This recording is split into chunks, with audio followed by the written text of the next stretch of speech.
തൃശൂർ ചാലക്കുടി മ്ലാവിറച്ചി എന്ന് പറഞ്ഞ് പോത്തിറച്ചി കഴിച്ച യുവാക്കൾ ജയിലിൽ കിടന്നത് 35 ദിവസം. ചാലക്കുടി സ്വദേശി സുജീഷും ജോബിയും വനം ഉദ്യോഗസ്ഥർ വീഴ്ച മൂലം ജയിലിൽ കിടന്നത്. വിശദമായ പരിശോധനയിലാണ് മ്ലാവിറച്ചി എന്ന് കണ്ടെത്തിയത്. 2024 സെപ്റ്റംബർ 30-നാണ് മ്ലാവിറച്ചി കഴിച്ചെന്നാരോപിച്ച് ഇരുവരെയും അറസ്റ്റ് ചെയ്തത്. ഇവർക്ക് പിന്നീട് ഹൈക്കോടതി ജാമ്യം അനുവദിച്ചു. വനംവകുപ്പ് ഉദ്യോഗസ്ഥർ മർദ്ദിച്ച കുറ്റം സമ്മതിക്കുകയായിരുന്നു.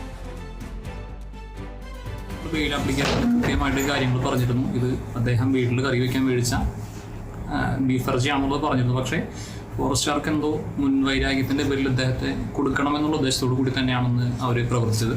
ഇതിൻ്റെ അടിസ്ഥാനത്തിൽ അന്ന് കേസ് എടുക്കുകയും അദ്ദേഹം റിമാൻഡിൽ പോവുകയും ഹൈക്കോടതി ജാമ്യം അനുവദിച്ച് അദ്ദേഹം റിലീസ് ചെയ്യുകയും ചെയ്തു.